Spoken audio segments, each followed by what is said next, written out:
Yeah, so let's start. So, hello and welcome everyone to the 13th lecture of our data programming.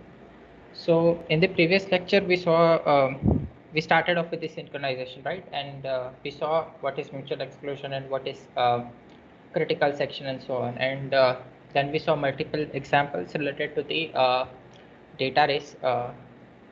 We saw the examples where there can be a data race, and then we formally saw the four necessary conditions that were crucial for data race to occur. And yeah, and then we also saw how to mitigate the data race by targeting each and every four of those necessary conditions. Then yeah, and then we left off with this ended this lecture and ended the last lecture with this slide, right? So this was the last slide that we saw in the previous lecture. If you remember, we were trying to compute the shortest distance from the center of India to all other cities, and for doing so we were interested in writing some GPU kernel or something, and then we wrote this DSSP GPU kernel, which looked something like this. And yeah, I mean, at first look it was we observed that this code might be correct, but then we saw that there is the data race with this code, especially here.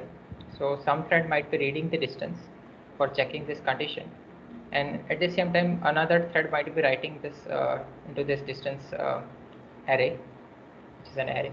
So yeah, so here there is reading as well as writing happening by the multiple threads, and hence there is a chance of data race. And we also saw with an example on this small graph that how the value of C due to how the distance of C, which can be computed through A or D, can be computed wrong due to the data race. So yeah, that was what we saw in the previous lecture. So yeah, that was the brief kind of recap for the previous lecture. And for the today's lecture, we are planning to cover the mutual exclusion for two thread case in a great detail. So we'll see multiple examples for implementing the mutual exclusion for the two threads, and we'll see we'll see multiple examples, and we'll also see what are the problem with those examples that we are going to see in this today's lecture.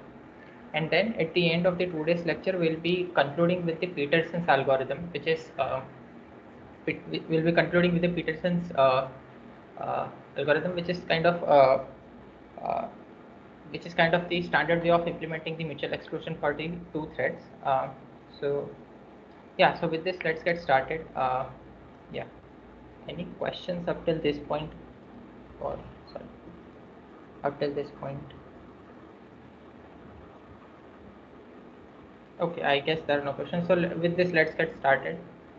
So okay, so we are here in the synchronization, and there are typically three ways, or I mean, there are multiple ways. We'll see further. There are reductions also, and prefix sum, and all those things are there. But typical three ways are using controller, data flow, atomics, and barriers. We can implement synchronization using these three uh, constructs in a very simple manner. So yeah, I mean, these two atomics and barriers require hardware support, while this control plus data flow doesn't require any hardware support and can be done by at the program at the software level.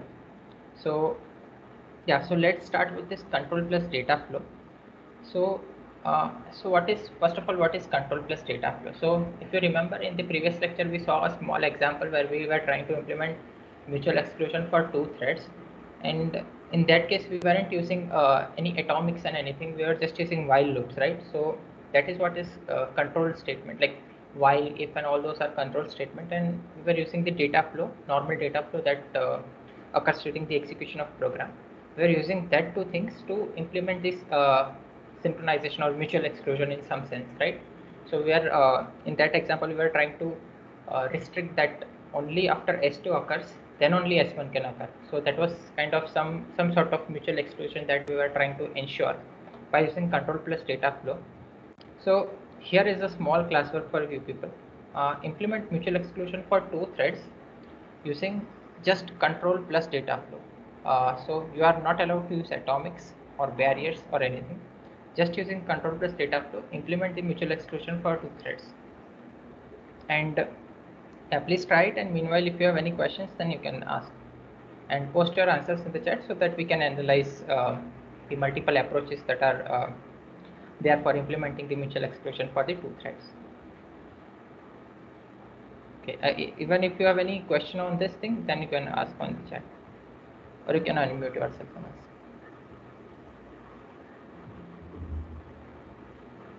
Okay, meanwhile, I'll switch back to the slides probably. I guess most of you have now joined. So yeah, anyways, let me switch back to the slide. So I'll repeat again, like our aim currently is to implement mutual exclusion for two threads using control plus data flow. So no atomics or barriers can be used, just using control and data flow we want to implement mutual exclusion for two threads. So I request each and every one of you to think about it, or I mean just think and write a very simple code which can implement this mutual exclusion using two threads, for two threads using only control and data flow. I hope the question is clear. I'll wait here for a few seconds for you people to try.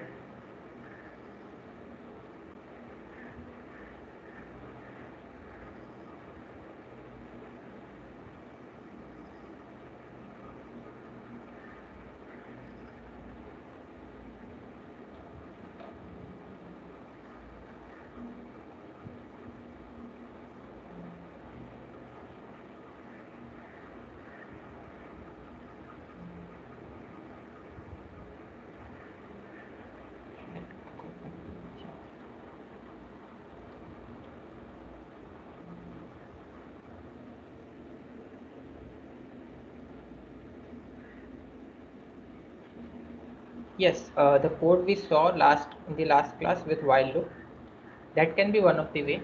But if you remember, there was this issue with this code, right? That thread one might hang. But yeah, that can be a starting point for it. Any other approach apart from that, the one that we saw in the previous lecture, or any or any modification to it? Uh, would you like to suggest, Google? Rishikesh is saying in main function itself we can write, we can use if statement. Yes, you can use. So you're allowed to use if statement, while statement, everything, almost everything, control statements, all the data, I mean data operations, everything you are allowed to use. Just you are unallowed. What you are not allowed to use is locks, and you are not allowed to use locks, barriers, atomics, and all those things. You are unallowed, not allowed to use that. So without using them, you need to implement mutual exclusion for two threads. Even if it's incorrect on first go, that's fine. In the previous case when we tried, like there was that problem, right? That thread one might hang. So it's okay if any such problem is there, that's fine. But can you write just a very simple code for implementing the mutual exclusion? So mutual exclusion should be guaranteed. If any of the thread hangs, or if any other thing happens like deadlock or something, that's okay. We'll deal about it later. But the crucial thing that we want to focus now is how to implement mutual exclusion for two threads. We'll also deal with other issues like deadlock and all those in the later examples. But yeah, any suggestions? Yeah, you can't use locks. So you're not allowed to use locks, atomics, barriers, and all those things, which requires hardware support, right? Locks is, in some sense, you are using some atomics only inside. I mean, internally, locks might be implemented uh, using some hardware support, essentially. So yeah, probably I'll wait for a few more seconds and then we'll continue.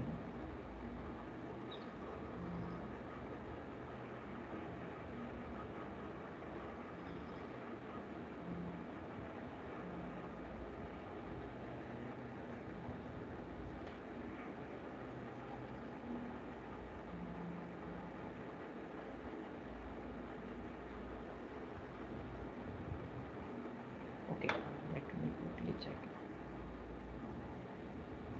Okay, I guess there are no response. Okay, anyways, I'm hoping that you people are trying, but let us move on further.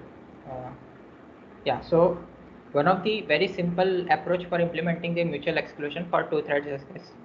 So this is a very simple approach. So here S1 and S2 are two critical sections. So thread 1 will be executing the critical section S1, thread 2 will be executing critical section S2. Sorry.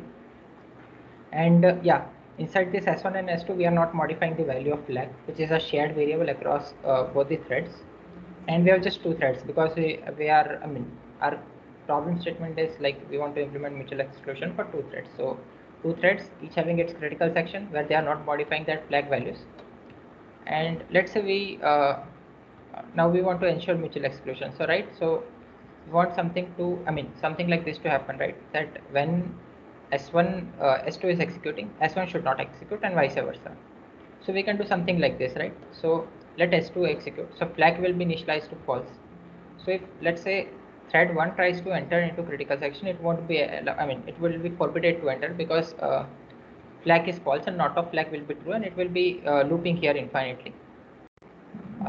And when can it proceed to its critical section, which is S1? Only when flag is set to true by thread 2 after executing its critical section. So yeah, so thread 2 will enter into its critical section, which is S2. Complete its execution, will make flag to true, and after that thread 1 will be entering in its critical section because flag is true and not of flag will be false, and hence this while loop will break, and then it can enter the critical section. But again, if you observe here, there is one issue with this code. Can anyone quickly point out what is the issue? uh, it would be obvious by now, like what is the issue with this code.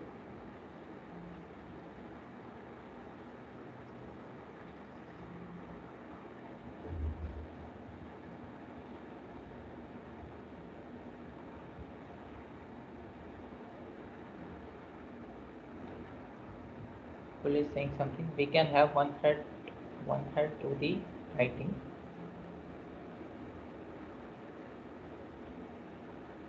another thread just update a buffer, and one thread write all other.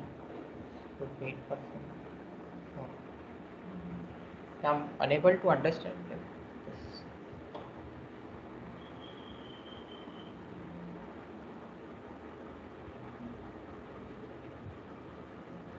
Okay, initially flag has to be false, so we can have it repeated. What can we have to be repeated? Can you clarify? So we can have it repeated, meaning Gokul, you want to add clarification to this thing?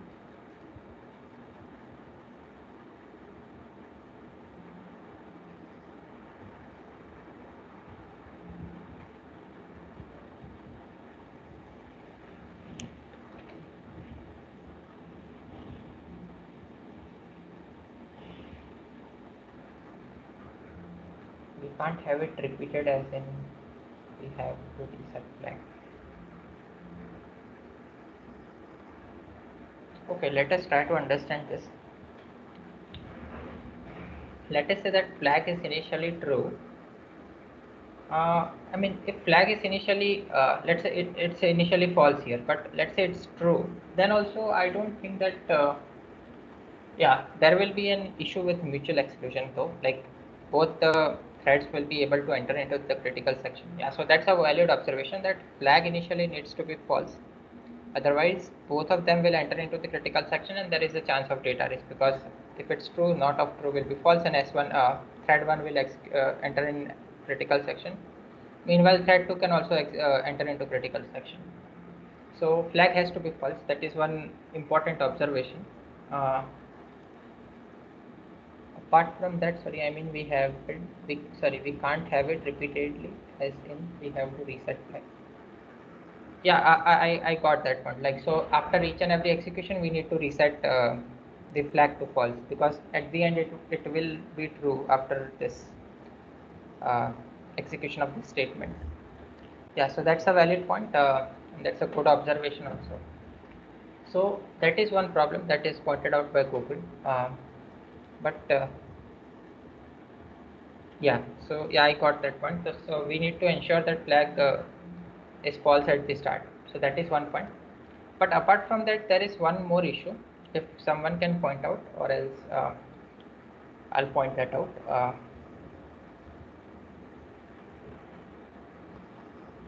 Okay, anyways, let's go back to these slides. So another issue is like, if you see here, the issue is that again we have the same issue here, right? Like we had in the previous case. So here execution pattern is fixed, right? Only after S2 finishes, S1 can start execution. Because of the way we have written this code or two fragments of the code, like only after S2 finish or sorry, only after thread 2 finishes the execution, only then the thread 1 can enter into its critical section. So yeah, because of the flag being set to false, it won't happen that thread 1 will be allowed to critical section first and thread 2 can later enter into the critical section. So only this order is possible, first S2 and then S1. If you want S1 to happen and then S2, then we might need to change this code a bit. So probably that is our next class one. Let's say we want to allow either S1 or S2 to happen first. Here only S2 can happen first, right? Only S2 can happen and then S1 can happen because of flags being set to false, and then we are setting flag to true. Then S1 can thread 1 can enter S1, and the way we are way the execution flow is. But let's say now our requirement is slightly different, that we want to allow either S1 or S2 to happen first, and yeah, so we need to implement that functionality. So how can we do that? Can we modify this code a bit such that we can allow either of them to happen first? Here only thread 2 can execute first and then only thread 1, or S2 can happen first and then only S1. So I hope you are getting it, and the question is also clear that we want to allow either of them to happen first. So how can we make that happen is my question, is my next question. Hope that question is clear. In case any, okay, I am answering this question, why there is a semicolon after while loop. So okay, so like after while loop, if there is some semicolon, like if you see this statement, what does this statement say? While true and then semicolon. It's like infinite loop, right? While this condition is true, which is true itself, execute this statement, and we don't actually have any statement. It's just semicolon, so it's like no op. So loop is running indefinitely, and semicolon is like take it like a dummy statement. So let me go back here.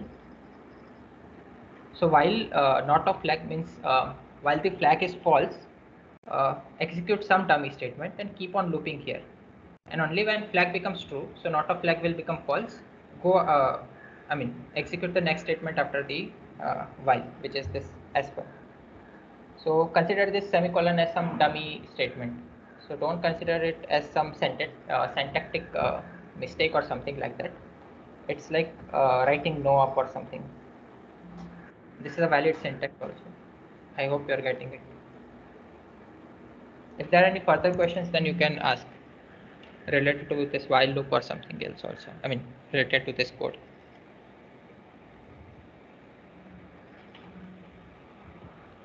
Okay, so I'll be waiting here for few more seconds for you people to try this out. So this again, this code or this snippet only ensures that S2 happens and then S1. We want either S1 or S2 to happen. Yeah, so that is the question. Please try out, or please try to modify this code itself such that such that either of S1 or S2 can happen first, and then either of them can happen second. So yeah, that is the question. Sir, we can do like we can have a while loop in both of those threads. While one of them is while flag, other is while not flag, and Okay, then yeah, the next statement is S1, S2, and then we set the flag like true and false in the two threads. okay, I guess that should work. So let us try to understand what I guess Rishikesh was there, right? So what he's suggesting is while in the same manner we have this while loop here, we can place some while loop in the similar manner here, which keeps on looping until some condition like let's say flag is true, and uh, and then we reset the flag the same way we do here, we reset the flag to false here in the thread 1, in the same way we are doing in the thread 2. So let us analyze this thing. Yeah, but before analyzing that, is there any other suggestion? Let me. Okay, okay. I think there are no other suggestions. Then let us try to analyze that suggestion itself. So, okay. So there are now two while loops as it was suggested. So yeah, again two while loops are there. One is one in the thread 1, which is looping for while not flag, and another in thread 2, which is looping for while flag. And now flag can be set to any value. It can be either true or false. So yeah, so okay, and then there are two critical sections corresponding to thread 1 and thread 2, which are S1 and S2. And then flag is resetted to false in thread 1 and resetted to true in thread 2. So okay, let me ask you a question here. Is this code ensuring mutual exclusion, or is there any issue with this code related to mutual exclusion?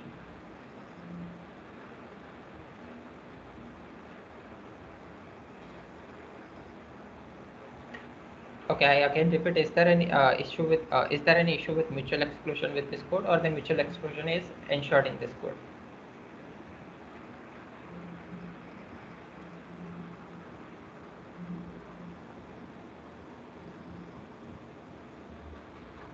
Okay, we are not. I mean, currently we can't use counting semaphore. Um, yeah, we can't use counting semaphore currently. Since we are in control plus data flow, we aren't allowed to use semaphores. So is this code ensuring mutual exclusion? Any suggestions?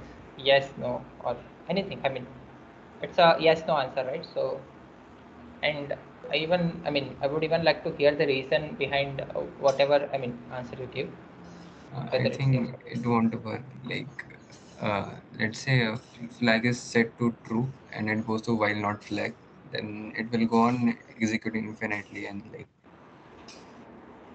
yeah. like So it you are won't. talking about this case while flag is true. So Yeah, so can it will go on to one of the threads and it will go on continuously. Like it will never stop executing that thread. So okay, but okay, my question was different. Okay, you are telling that if there is just one thread, let's say thread 2, and let's say the flag was set to true, and it came here, it will keep on looping infinitely and it would be able to enter the critical section. That is correct, I agree that. But let us assume that both the threads are executing. In that case, will there be a violation of mutual exclusion? So please, I request you to understand the question properly here. So what is mutual exclusion first of all? So mutual exclusion is like we want to ensure that only one thread enters into the critical section. So here, whenever you are trying to say that just one thread is executing, which is thread 2, and that 2 flag was initially set to true, it will loop here infinitely. But does that mean that mutual exclusion is not guaranteed? Mutual exclusion will not be guaranteed if, let's say, both the threads were, if there was a scenario where both the threads uh, were allowed it to enter into the critical section by this code snippet. Yeah, both of the threads were allowed to enter into the critical section. In that case, we can claim that the mutual exclusion is violated. But is there the scenario here? Or I'm not just trying to say that it is not guaranteed. But if you are saying that it is not guaranteed, then you should give a scenario where mutual exclusion is violated. The scenario that you were trying to suggest was the case where I'll come to that scenario, but let us first understand if the mutual exclusion is guaranteed here or not.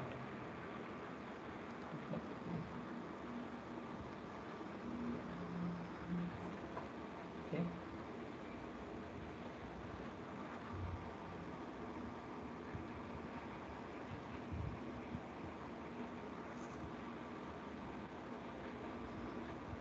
Okay. Gokul is suggesting there is mutual exclusion because while loop don't happen parallel.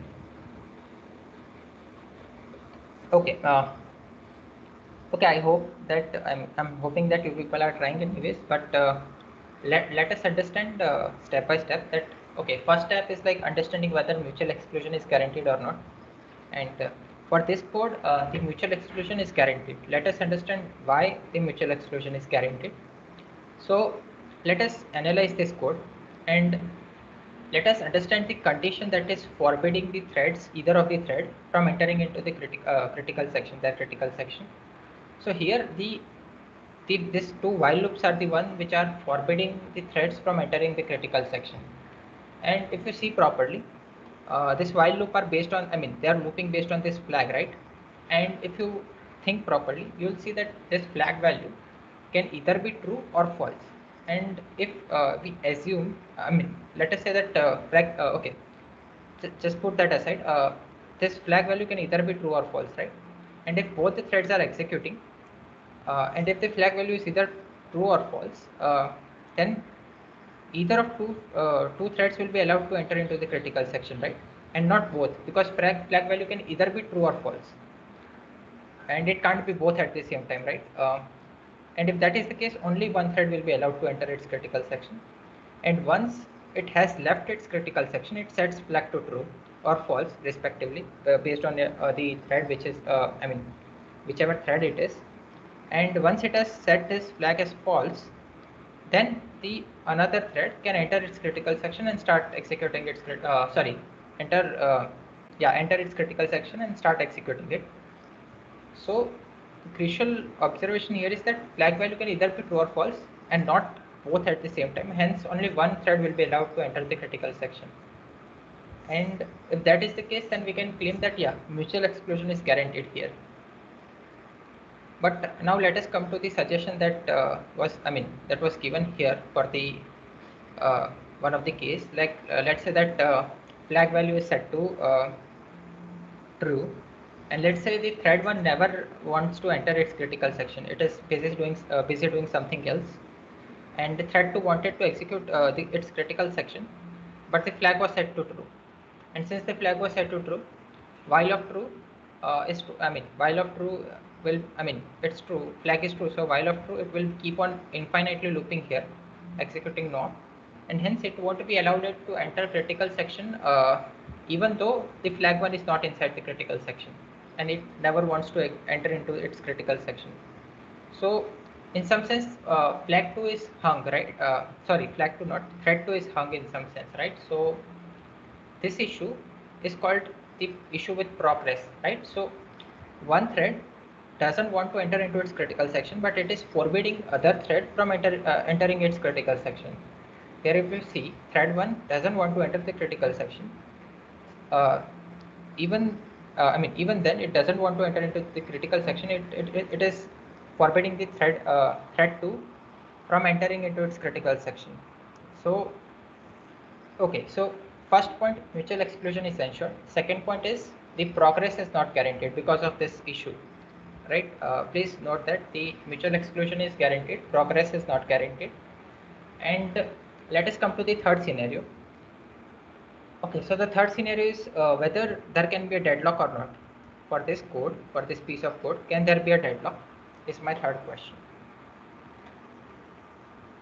I hope you got, you were able to understand first 2 points, why there is mutual exclusion and why there is no progress.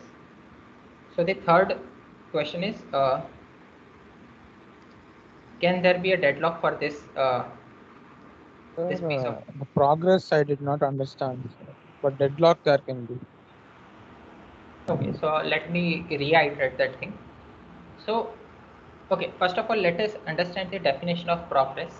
So, progress is something like this. Let's say thread X want to enter its critical section, but it is not able to enter its critical section because some another thread is forbidding it from doing that. And that is what is essentially happening here, right? Let us say the flag value was set to true initially, which can be either true or false. So let us assume that it was set to true, right? And let's say thread 2 wanted to enter its critical section, but it won't be able to, right? Because flag is true, and while true will keep on infinitely looping here, right? So it is infinitely looping here. So thread 2 won't be able to enter its critical section. It only can execute enter inside its critical section when thread 1 enter its critical section, finishes it, and set flag to false. In that case only, once the flag is set to false, it can enter the critical section and finish it. So in some sense, if you see here, if you are observing it correctly, thread 1 is restricting or not allowing thread 2 to enter its critical section, because because thread 1 doesn't want to enter its critical section. It is restricting another thread to not enter into its critical section. So I hope the definition of progress as well as the example that I gave was clear. If there is still any confusion, then you can ask. Sir, but that progress, like one thread not allowing another to finish, would always happen, sir. If we have mutual exclusion, means that in critical section only one thing will be able to access the data, right, sir? Okay, I guess you missed it. So, okay, let us understand it clearly. What is mutual exclusion? Only one thread enters the critical section. That is mutual exclusion. But what is progress? Progress is if one thread wants to enter the critical section, but it is not allowed to enter its critical section because some another thread is not interested in entering its critical section. So I hope you are understanding the difference. Okay, Here, sir. So neither thread. because the other Yeah. thread is not doing it, this thread also can't do. Yeah, so that is what is progress. Okay, While sir. mutual exclusion is only one thread is allowed to enter critical section. So I hope you are getting the difference between those two. Any further questions, please feel free to ask. These concepts are quite important for synchronization. So, yeah. Okay, meanwhile, please think about the third question that I asked, whether there is deadlock or not in this code. Is there a deadlock in Yes, this code sir. or not? There, Can there be a deadlock? Yeah. there can.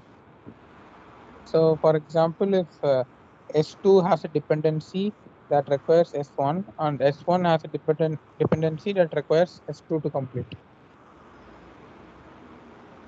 Okay, that might be the case, but for now, let us assume that there is no such dependency between S1 and S2. So S1 and S2 are two independent bunch of statements that each thread, which is thread 1 and thread 2, want to execute. Then in that case, there can be a deadlock or not, based on this while loops and all those things. Like, can it happen that thread 1 is stuck here in this infinite loop and thread 2 is also stuck in this infinite loop? Can this happen? If that is the case, then there is deadlock, right? Both of them are stuck here at their loops, respective loops. Think about it. Is that possible? And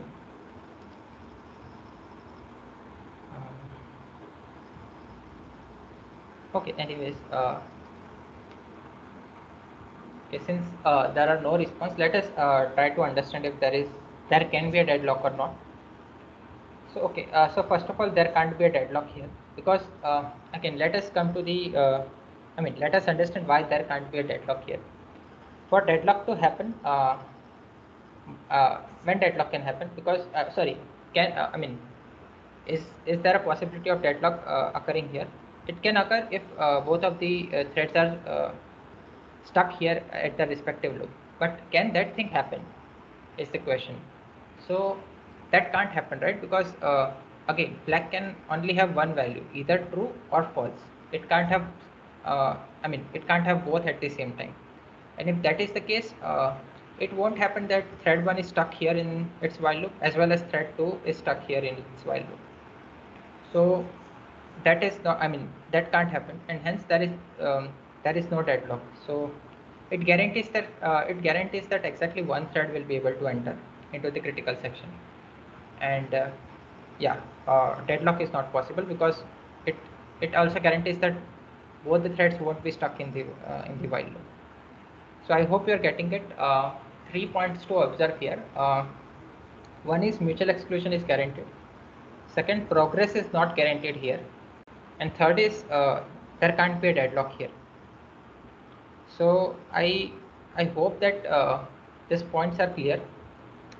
If there are any questions, then please feel free to ask. Sir, what if one thread or warp that has the thread crashes, sir? In that case, what will happen? Okay, yeah, so that again comes to our progress type of scenario, right? So let's say thread 1 was executing this. Before it executed this flag, it set flag to false. Okay, and first of all, let us assume that flag was true. So this, since flag, okay, first of all, flag was, okay, yeah, let us assume that flag was true and not of true is false. So thread 0 entered into its critical section, and before executing this flag equals to false, it crashed, right? So in that case, this thread 2 won't be able to enter into its critical section because flag is true, and it will keep on looking here. So again, it will boil down to that progress thing. So I hope that is clear.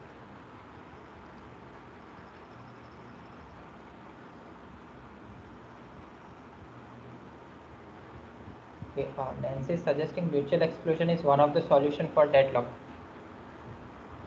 No, not exactly. So let us come back to this example itself, right? Okay, not this example, but yeah, I mean, uh, there are the examples. We'll probably see one of them that the code ensures mutual exclusion, but still there can be a chance of deadlock. So I I will disagree with that statement that mutual exclusion is one of the solution to deadlock. So yeah, there are examples probably. Probably we'll cover one of it in today's lecture itself. That even though your code is ensuring mutual exclusion, still it is having that. It can lead to a deadlock. So yeah, this might be. Might be incorrect according to me. But yeah, if anyone else have any perspective related to this statement, then please feel free to add. Okay. I think. Yeah. So I want to ask you people one more question here. Let us say I want to tweak this code a bit. Let's say I wanted to add flag equals to true here uh, before this while while condition. I want to add the statement flag equals to true, and here before this while condition I want to add the statement flag equals to false. So yeah, again let me go back to this. So in T1 I have added this statement flag equals to true in the beginning of the T1, and in the beginning of the T2 I have added this statement flag equals to false. Sorry, I missed it. So if considering this two statement being added here at the respective places before the while loop, uh, is there a guarantee that is the mutual exclusion guaranteed after adding those two statements?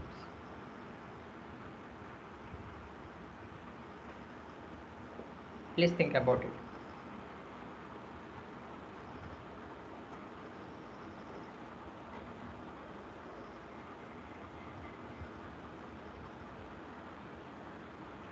Sir, can you repeat the question, sir? Okay, so question is okay, anyways, let me go back to here. Okay, so here before this while loop we are adding this statement flag equals to true, and here before this while loop we are adding the statement flag equals to false, and rest entire piece of code remains the same in both the case. If that is the case, if for this modified code, can we say that mutual exclusion is still guaranteed is the question.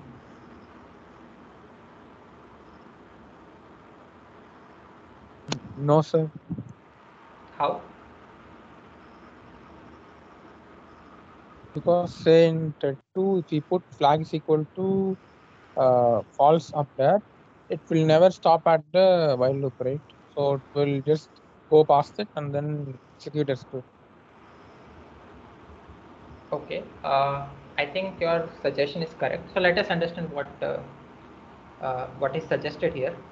So let us say I have placed flag equals to true here. Then what will happen? And let us assume one of the execution flow. So let us say flag equals to true. Flag was set to true because it was written here. Then while of not flag, which is while of not true, is false, right? Not of true is false. So thread 1 will enter into its critical section. Meanwhile, let's say context switch happened and thread 2 started executing. Here it was written while flag equals to false. If you remember, it was for T2 it was flag equals to false. So flag was set to false, and while false is also while of false, meaning this thread won't keep on looping here, so it will also enter into its critical section. So if you are getting it properly, both the threads T1 and T2 can execute into their critical section simultaneously if these two statements are written just before their while loops in the respective threads. So if that is the case, both will enter into its critical section, and if that happens, what we can say, we can say that mutual exclusion is not guaranteed, and that is not permitted, right?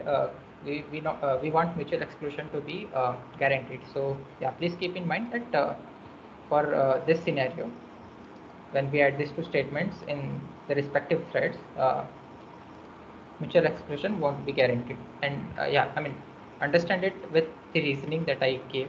And if there are any questions with this, then please feel free to ask. I hope it was clear. If there is any questions, then please feel free to ask.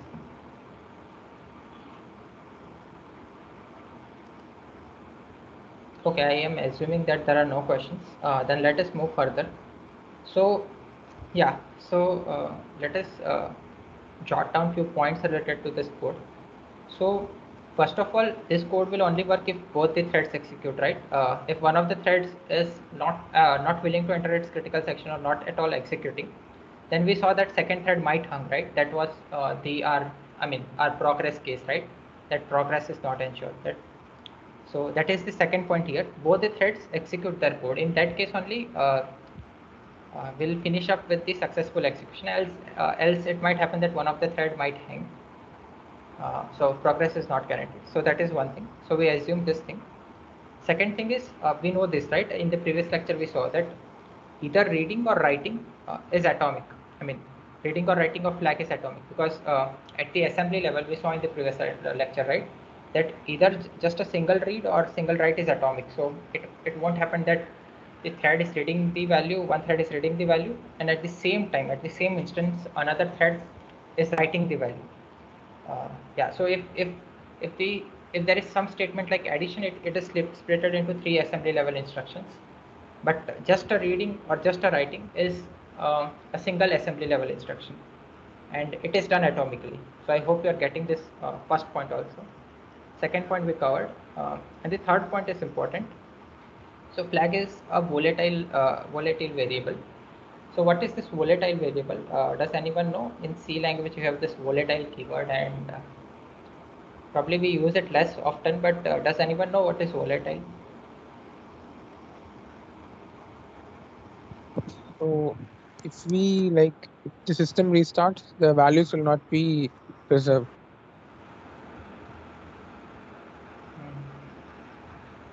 I think that is quite imprecise, but let me see if there is anything else.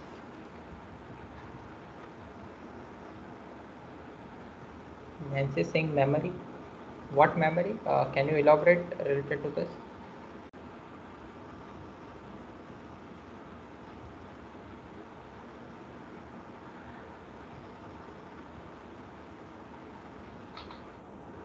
Okay, anyways, in the case of switching, yeah, please go ahead.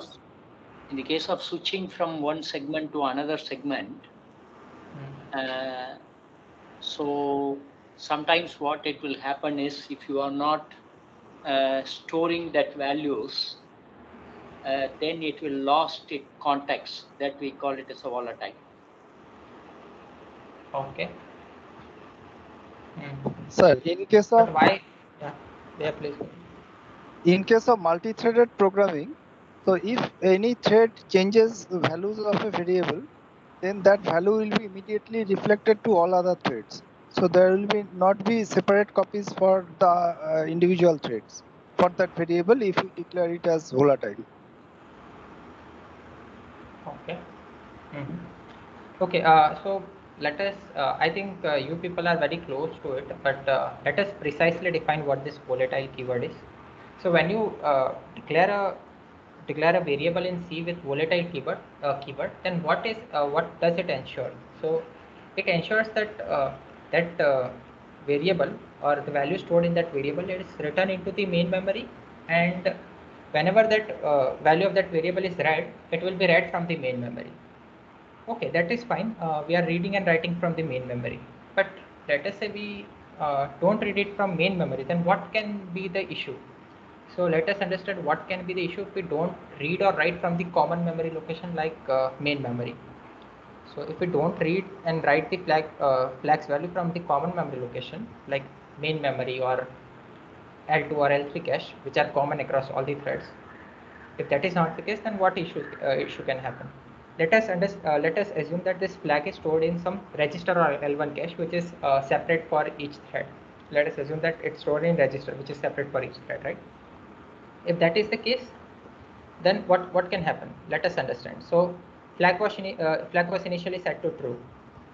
Let us say that this thread 1 read the value of thread which was true from the main memory. Okay, it read it as true. Not of true was false. It entered into its critical section. It finished the execution. Then when it read the value, it also cached into its register, right? So this flag was in the register. So register of the thread 1. And since it's in the register, and here, since the thread 1 wants to write into this flag variable, it will write into that register. So because of this, if you see, this flag value is written into the register, and that value is not consistent in the main memory. And since it's not consistent in main memory, if you see, it's not consistent in memory, its value is still true.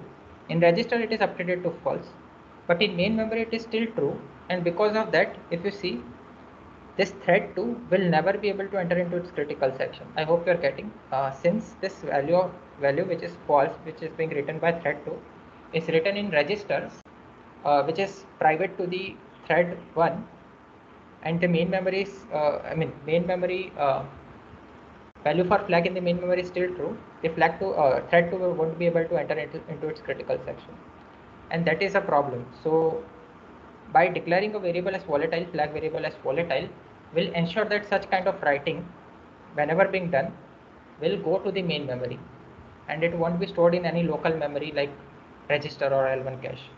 So yeah, I hope that is clear. If there are any questions, then please feel free to ask.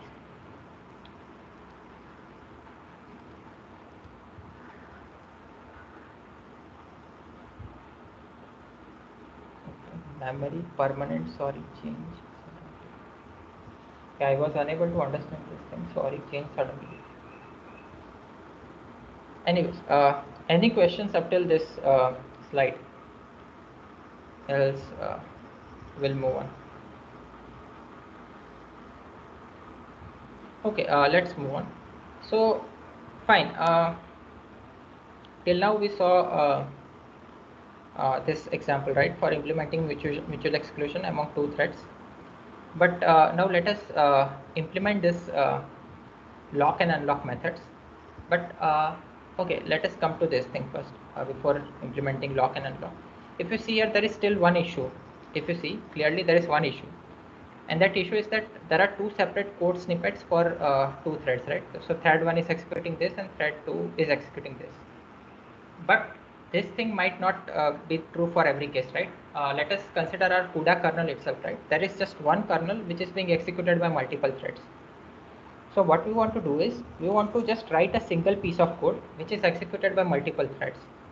And that single piece of code that we write can be abstracted into lock and unlock phases. And so let us say that we have written a single piece of code which is corresponding to the lock, and whenever a thread wants to enter into its critical section, any of the thread, it might be thread 100 or thread, okay, so let us come to just two thread example for two threads. Then in that case, either of the two threads want to enter, it executes that same lock code, and when it wants to leave the critical section, it executes the same unlock code.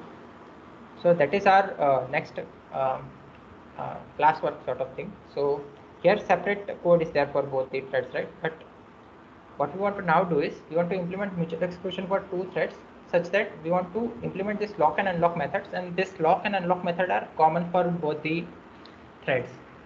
And yeah, again, this method should be same for both the threads. And in order to distinguish, I mean, since we are writing the same piece of code, we need some sort of distinction, right, to make between two threads. So for that, we can use our thread ID, right, which we have already learned in the previous lectures. And again, we can use only control plus data flow, no atomics, no barriers, no locks. In fact, we want to implement lock using this control and data flow. So yeah, let us start with this. And let us start with just a simple piece of code for lock and unlock. So please note that this lock and unlock will be executed. I mean, this is a common code, and either of the thread and trying to enter into its critical section will execute this code, and either of the thread leaving the critical section will execute this code. So let us understand this. There are two threads having ID 0 and 1 for the sake of simplicity. Now, let us say that, okay, let us try to understand this thing first, which is this lock kind of subroutine. So initially, this value of me is set based on the TID, which is the thread ID, which can either be 0 and 1. Then what that thread does is, what is the another thread? I mean, what is the another thread which also wants to enter the critical section? So if the thread with ID is 0, then another thread can be 1 minus 0, which is 1. So other thread is 1. And if its TID is 1, then our other thread will be 1 minus 1, which is 0.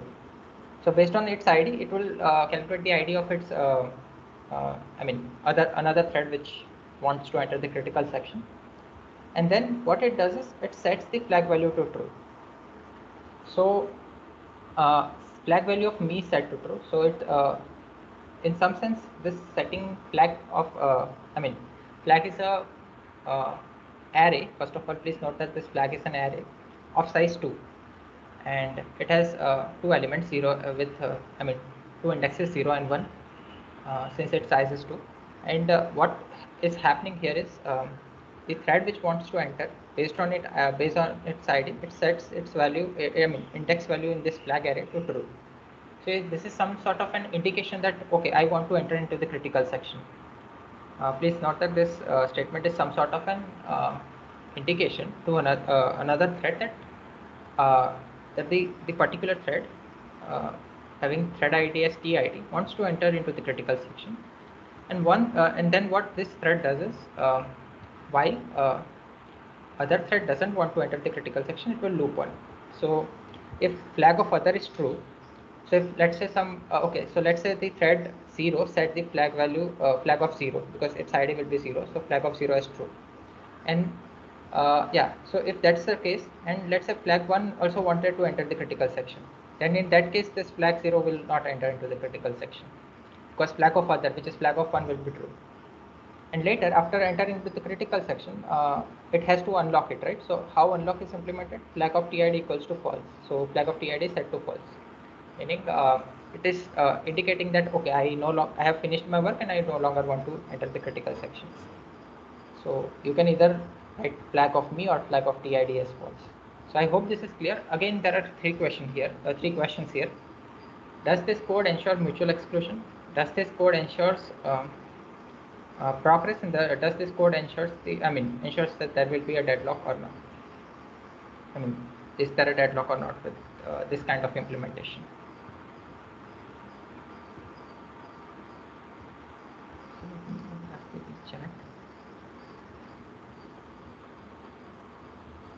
I hope that question is clear. Sir, one doubt is there. Yeah, please go ahead. Yeah, one doubt is there regarding the code, sir. In case of suppose thread ID is 0, so it goes for locking the data item or tries to enter into the critical section. So me equals to 0, other equals to 1. So flag me equals to true. But in case of flag other, that is flag 1. So what is the value of flag other? We have not initialized the one position. That is the second position of flag. Okay, Other let us equals assume to that yeah. yes, sir. Continue, sir. Yeah, so I was suggesting that assume that initially both the location, which is flag of 0 and flag of 1, are initialized to false. Okay, sir. Okay. In that case, yeah, I hope you are getting it. For thread 1, flag of me is flag of 0, and for for thread 0, flag of me is flag of 0, and for thread with ID 1, flag of me is flag of 1. So it will set the value of those location in the arrays accordingly. And three questions that I wanted to ask you people. Does this code ensures mutual exclusion? Does this code ensures progress? And does this code leads to a deadlock? Lead to a deadlock or not? And initially flag is both the values, both the array elements of the flag are initialized to false.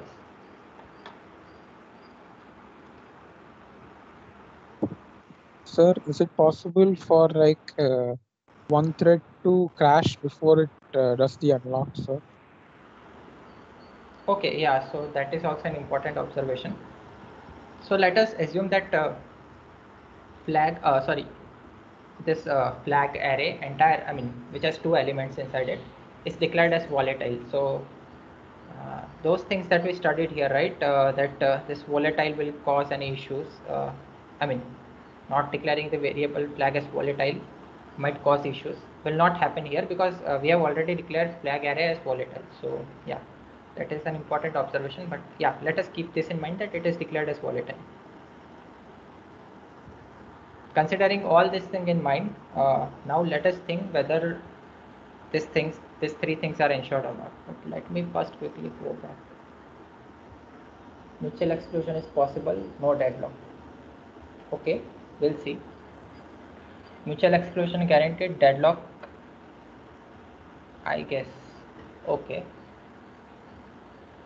let us see. Okay, this is good that you have at least tried. So let us understand this by example. So mutual exclusion is guaranteed here if we assume that flag is volatile, right? Why mutual exclusion is guaranteed? Let us understand. So if you see, what can be the scenario where mutual exclusion is not guaranteed? It can't be guaranteed if both the thread enters their critical section after acquiring the lock. But if you see here carefully, to successfully acquire the lock by both the thread, what they have to do is they have to check the flag value of flag value of the other thread, and if both are willing to enter into the critical section, the flag value for the other thread will be true. So if you try different interleavings, you'll realize that when both of them tries to enter the critical section, only one of them can enter into it. And it might also be the case that both of them might stuck, which is the case for deadlock. So it may lead to deadlock. So when can it lead to deadlock? That is also important to see. So one thing is for sure, mutual exclusion is guaranteed because we are using this mechanism, right? Because we are checking the flag of other thread. So if other thread wants to enter, which is shown by its this true, setting its index to true. That array element to true. So yeah, so that is indicated by this, and it's checked here by each thread before entering the critical section.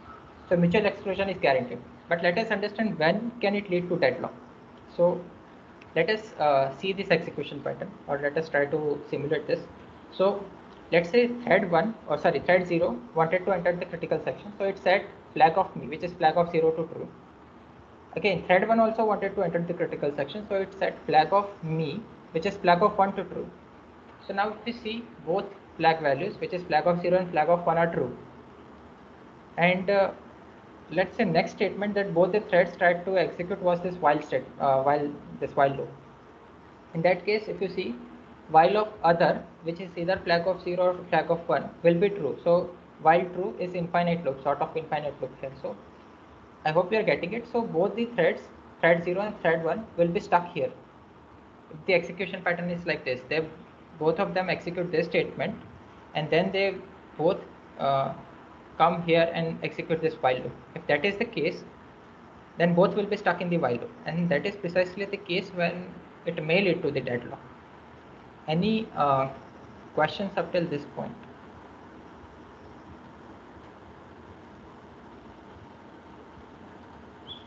There is some question. Sorry.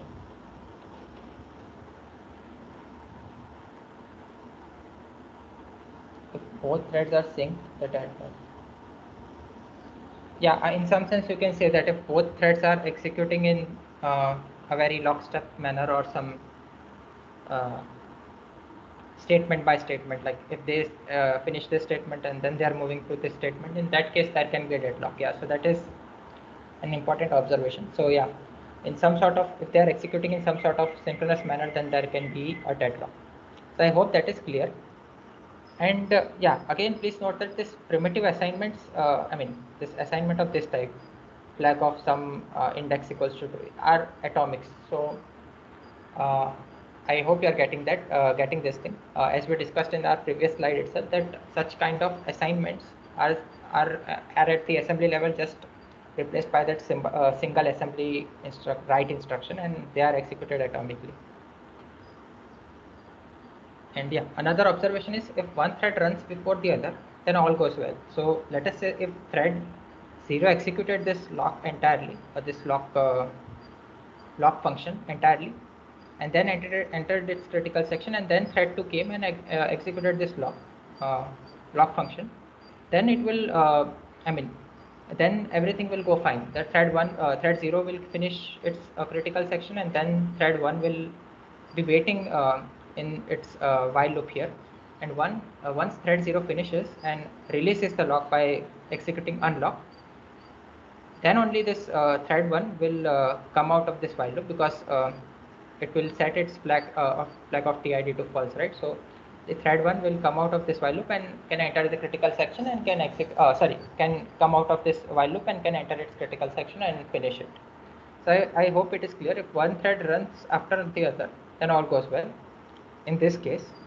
Else it can lead to deadlock, but mutual exclusion is guaranteed, assuming that we have declared this flag array as volatile. Okay, so any questions, quick questions up till this point?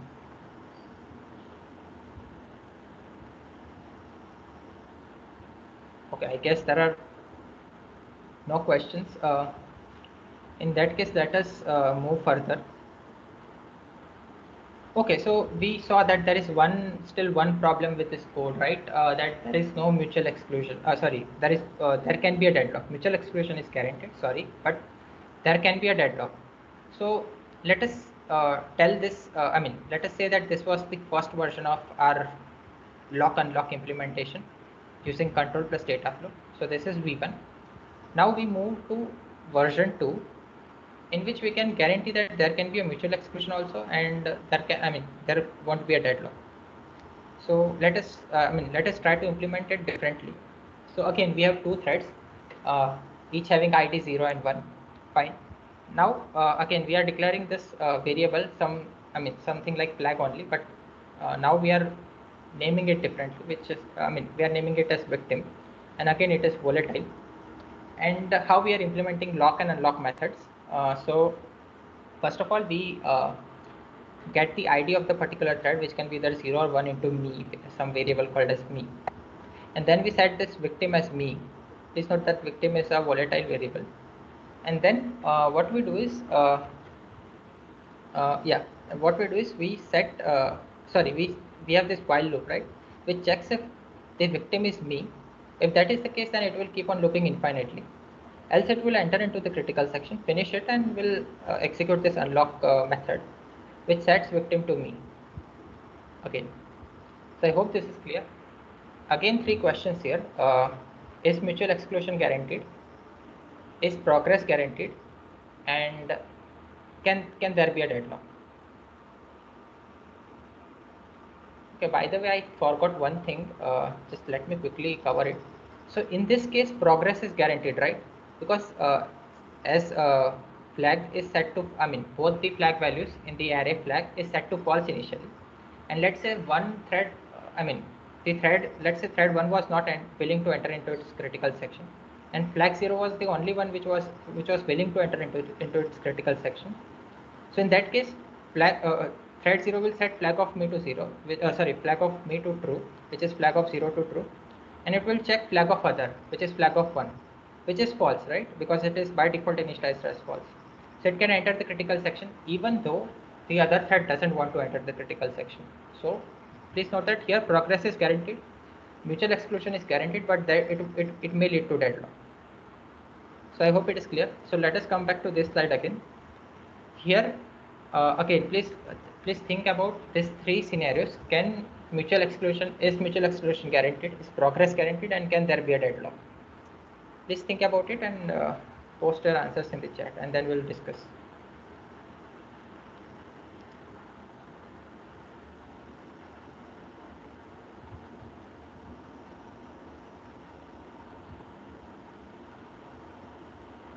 There are many suggestions.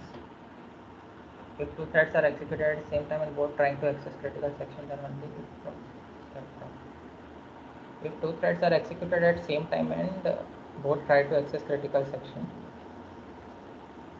Okay, I think we are missing something here, Nancy. But see, when the deadlock can happen, when both of them are trying to acquire the lock and they are unable to acquire the lock. In that case, they'll be waiting in some infinite loop, right? And if that happens, then we can say that deadlock has happened because neither of them are able to successfully acquire the lock and move into their critical section. So I hope that is clear. Otherwise, it can go mutual exclusion and execute properly with lock and unlock. Okay, I hope that you are understanding this thing that I told. If they are able to successfully execute the lock and enter the critical section without looping, I mean, if both of them are unsuccessful and they are looping in their respective while loop, then we can say that there is a deadlock. Else, if either of them is able to enter its critical section, finish it, and then it is allowing other thread to execute, then there is no deadlock. Okay, Gokul is suggesting progress not guaranteed. I'm assuming that it is for the second one. So let us see. Progress not guaranteed, deadlock possible. Sorry, deadlock not possible. Okay. Gokul is suggesting that progress is not guaranteed, but deadlock is also not possible. Okay, so deadlock not possible, progress not guaranteed. Yeah. Deadlock not possible, progress not guaranteed. Okay. Mutual exclusion, Rishikesh is saying mutual exclusion guaranteed, progress guaranteed, deadlock not possible. Okay. Unless only one thread wants. Only one thread wants to enter critical section ever, and there is infinite progress delay. Okay, Nancy is saying yes, sir. Okay, yeah, that's, I mean, this is good that you actually, I mean, you people are trying, that is good. But let us try to understand this since we are short of time. So let us understand this version 2 and let us see if it guarantees, I mean, let us analyze these three things which I told, which is mutual exclusion, progress, and deadlock. So, okay, so let us understand this. So for this code, mutual exclusion is guaranteed. Why it is guaranteed? Again, this victim is a sort of a variable, right? So I mean, it can have a single value at particular time. So let us say that for this, I mean, this while condition can either be true for only one thread, right? Either out of these two threads, 0 and 1, this while loop can be true for only one thread, right? Because victim can have value of either 0 or 1 based on the value that we are setting here, because this me is TID, right? So TID can either be 0 or 1. So based on that, this victim value can be 0 or 1. And if the victim value is either 0 or 1, and it can't be both at the same time, so please note that. So since its value is either 0 or 1, so either the while loop of this thread 0 will go for infinite loop, or while loop of the thread 1 will go for infinite loop. So let us take one example. Let us say that thread 0 executed this statement. It set victim to 0, I mean value of victim to 0. Meanwhile, thread 1 also set the victim of victim value to 1. So now value of victim is 1, right? Because thread 1 set it and then thread 2 set it. So final value will be 1. So now when thread 0 will reach this statement, it will say, what it will see? It will see that victim equals to, it will check this, victim equals to me, victim's value is 1 and me value is 0. So 1 is not equal to 0. So this while loop, so this is false and it will move ahead with its critical section. And the critical section will be executed by the thread 1. And meanwhile, thread 0, not thread 1. So critical section will be executed by thread 0. And meanwhile, thread 1 will see this thing, right? Victim, which is 1, equals to me, which is 1. So 1 equals to 1. So thread 1 will be looping. Thread 0 has entered its critical section. Then once thread 0 is finished with its critical section, it checks this. Executes this. Victim equals to me. So it sets victim to 0. Initially it was 1. So it sets to 0. Which is what is the value of me. And when it sets victim to 0, the thread 1, which was waiting here because of victim value of victim being 1, uh, which is now set to 0 by the thread 0, will come out of the while loop because victim is 0 and 0 is not equal to 1, which was me for the thread 1. And due to this, it can now also enter into the critical section. And if you observe here, uh, only one thread will be able to enter into the critical section based on the value of the victim, and both can't enter at the same time because value of victim can either be 0 or 1. So mutual exclusion is guaranteed. Progress may not be guaranteed. Why? Let us understand. Because let us say only one thread, which is thread 0, wanted to enter, and it will set the value of victim to me, right? So victim will be set to 0, and 0, which is value of victim, equals to me, which is 0, and it will keep on looping here. And since we are assuming that thread 1 doesn't want to enter the critical section, it will keep on looping here indefinitely, and hence it is violating the definition of progress that I mentioned. So again, mutual exclusion guaranteed, progress not guaranteed. And and the third point was deadlock. So deadlock can't occur again because of the same reason. The value of victim can either be 0 or 1, and it won't happen that both the while loops keep on execute. Both these threads are stuck at their while loop because value of victim can either be 0 or 1. So either of the while loop, either of thread will be stuck at its while loop, and another thread will be given chance to enter. So yeah, mutual exclusion guaranteed, progress is not guaranteed, and deadlock will not happen. So I hope this is clear.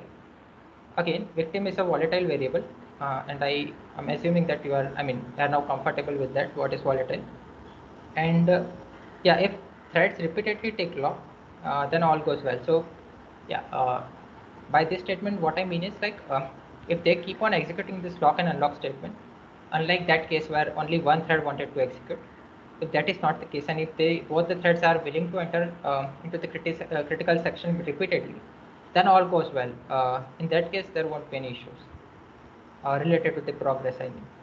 So yeah, I hope that this is clear.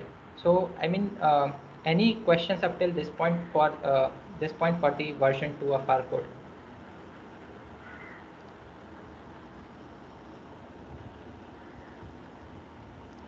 Victim value is me. What we choose? Thread if always victim is me. Absent finitely. Victim value is me. What we choose? Thread if victim equals to me. It's infinite loop. Okay, I'm assuming that you are missing something here. So let us understand. So victim value is set to me, and then we are checking victim equals to me. So this will be always true. You are correct, but this will be always true only if there is only one thread executing. If there is some another thread which is executing, then it will set the victim value to me. So okay, let us take the example. So value of victim will be value of me will be 0 for the thread 0. So it will set the value of victim to 0. But meanwhile, thread 1 will also set the value of victim to me, which is 1. So value of victim will become 1. So now this victim is a common variable. Please note that this victim is a shared variable among both the threads. And based on the order of execution of this statement by both the threads, value of victim can be either 0 or 1. And based on that, they will enter into the while loop. I mean, they'll either stuck at, sorry, not enter the while loop. They'll be stuck at this while loop and enter the critical section. So I hope that is clear. Yeah, if there are any further questions, then you can unmute yourself and ask. But I hope that this is clear that both the threads are executing this lock and unlock functions, and this victim is a shared variable. So keeping these two things in mind, value of victim can be anything out of 0 and 1, and based on that value, either of the thread will be stuck here, and I mean one of the thread will be stuck here and another will enter the critical section. And once it is finished, it will set victim to me, so another thread can progress from, I mean, can move out of this infinite loop and can progress with its critical section. Okay, so I am assuming that there are no further questions. Then in that case, let's move further. So okay, so we have seen two examples, two versions so far. One was guaranteeing the mutual exclusion and progress, but was having the deadlock issue. Another version, which is version 2, is having mutual exclusion and doesn't lead to deadlock, but is causing the progress issue, right? So let us say if we want all these three things, right? Mutual exclusion, progress, as well as no deadlock. So please note that till now both the versions that we have seen has some issue. This was having issue with deadlock, and this was having issue with progress. So if we want all these three things to happen, then we need to go to version 3, which is the Peterson's law, which is Peterson's way of, Peterson's law. So let us understand. How can we get all these three things that we want with this way of implementing lock and unlock method? So yeah, let us understand this thing. So again, we have combined both the approaches, which was having this victim one and another one which was having this flag flag array. So now what we have done is we have both the things. One is flag array, which is again volatile, and again we have this victim variable which is volatile. So and then how we are implementing this how we are implementing this lock method is crucial, and the way we are implementing the unlock method is quite simple, the way we were doing it previously in the version 1, right? That flag of TID is false. So unlock is simple as we saw in the version 1, but the way we are implementing the lock method is crucial. So let us understand this. So we are setting this me to TID, which we did earlier. Then we set other, calculate the value of other based on the value of me. So for thread 0, value of me will be 0 and other will be 1. And for thread 1, vice versa, value of me will be 1 and other will be 0. And then we set the value of me to true. So flag of me to true. So what is this statement trying to say? So what is happening here? So let's say flag 1 wants to enter the critical section. Then what it is suggesting by this statement? So it is trying to say that, okay, I want to enter the critical section and I'm showing interest of entering into the critical section by setting my flag, or a flag which is having same index as my TID. Index, sorry, not index, but the element which is stored at the index which is given by TID to true. So so thread 0 will set flag of 0 to true, and it will indicate its willingness to enter inside the critical section. So this is what the statement does. And then what it does next is that it sets victim equals to me. So by this statement, what it is trying to say is that, okay, I want to enter the critical section, and I first of all want to give some another thread the chance to enter the critical section by setting victim as me. So by setting victim as me, it is saying that, okay, I am selecting myself as a victim, and if by doing that I'm letting other thread to enter the critical section. So let us understand this with this while loop. So it will get clear by understanding this while loop. So what this while loop is doing, it is, it's basically the infinite loop if this condition is met. So, and please note that this is logical AND. So both of this should hold for this entire thing to become true. And if that is the case, that thread will infinitely loop here, as we saw, right? So what it is, I mean, so being a thread 0, what it is checking? It is checking two things. First is other thread willing to enter into its critical section by checking flag of other. So if it is willing to enter into its critical section, so other thread is willing to enter into its critical section. And if victim, I am the victim, if that is the case, I am the victim and other thread wants to enter into the critical section, then I'll wait here at the loop. Otherwise, I'll proceed and finish my critical section. So I hope this is clear. And again, this code, I mean, this is a well-known thing, Peterson's law. So this code ensures all the three things, which is mutual exclusion, progress, and it doesn't lead to deadlock also. But let us understand why it leads to mutual exclusion, no deadlock, and why it ensures progress also. So first, let us come to the mutual exclusion. So why does it ensures mutual exclusion? So the reason is simple. So any of the thread will enter into its critical section for sure. Why? Because the value of victim can be either 0 or 1, right? Sorry. Okay, so value of victim can be either 0 or 1, and if value of victim is 0, then if value of victim is 0, then flag if value of victim is 0 and let's say both the threads want to enter the critical section, then is it possible that both will enter? No, because value of victim can either be 0 or 1, and if value of victim is 0, then thread 0 will loop here, and if value of victim is 1, then flag 1 will loop, thread 1 will loop here, and only one will be only one of the what I can say, only one of the thread will be allowed to enter the critical section in the case both wants to enter. So I hope you are getting it. Flag, if both wants to enter the critical section, flag will be set to true for both. So flag of 0, flag of 1 will be true for both. But the value of victim can either be 0 or 1 based on which thread is executing this statement last. So both of them will make flag of me as true. So flag of 0 and 1 will be true. But this value of victim can be either 0 and 1, 0 or 1 based on the thread which is executing this statement last. And based on that, only one thread will be stuck at this while loop, and another thread will go inside, and complete its critical section and set flag to false. So okay, so mutual exclusion is guaranteed. Similarly, there can't be deadlock, because deadlock can only occur when both of the threads are stuck at their while loops, and this will again not happen because value of victim can either be 0 or 1 and can't be both. And if that is the case, for one of the thread, this condition will be false, and since one of this is false, this entire thing will be false. And since this entire thing is false, they'll move to the critical section. So one thread will enter into the critical section for sure, and once they finish, they set flag of TID to false. So flag of other will become false, and another thread will be enter into the critical section.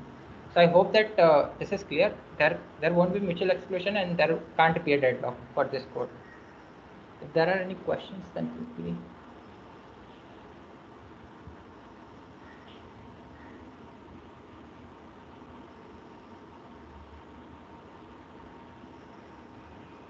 If there is some question,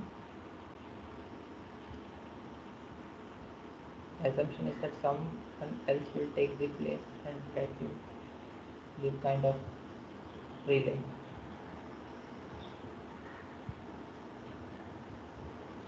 Yeah, I think you are getting it correctly, but that was for the version 2. For this version, even that is, I mean, it is not even the requirement. So we saw that mutual exclusion and deadlock is guaranteed. Sorry, mutual exclusion is guaranteed and there won't be any deadlock. And let us see if there is this progress thing guaranteed or not. So when the progress requirement is violated, when one of the thread wants to enter the critical section and another thread doesn't want to enter, and since other thread doesn't want to enter the critical section, this thread which wants to enter the critical section is not allowed to enter the critical section. If that is happening, then progress requirement is violated. But if you see here carefully, progress is not violated because flag is initially set to false. I mean, this both the elements inside the flag array is set to false. And if only one thread wants to enter the critical section, it will set its flag to true. And what it is checking, it's checking flag of other, which is initially set to false, right? So this flag of other will be false, and false ended with anything is false. So it is allowed it to enter its critical section.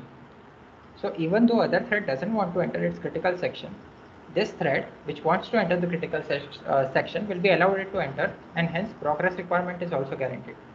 So I hope this is clear. Mutual exclusion is guaranteed. There will not be any there can't be any deadlock, and progress is also guaranteed.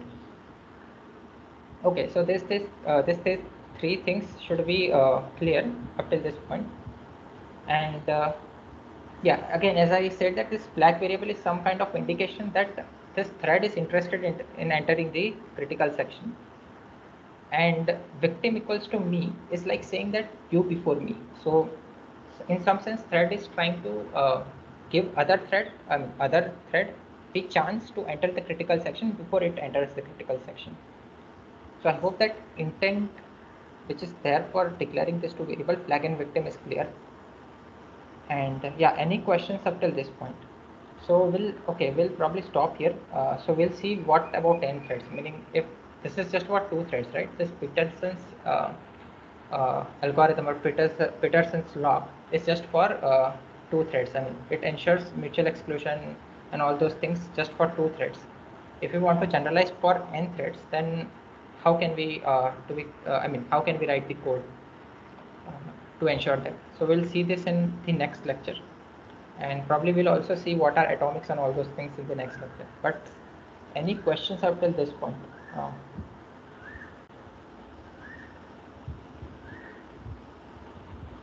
Okay, hopefully saying yes sir, this one also guaranteed. Okay, so I was assuming that this one was for the version 2, this thing that you were telling.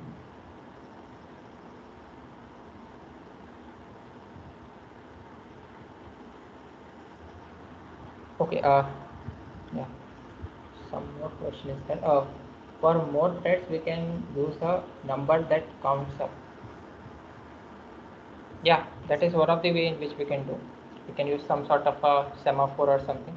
But yeah, we'll see something called as bakery algorithm, which is used for implementing the this lock and unlock for the n threads. We'll see this in the next lecture, and we'll also see something. We'll also delve deeper into the atomics and all those things. So yeah, but those are the things for the next lecture.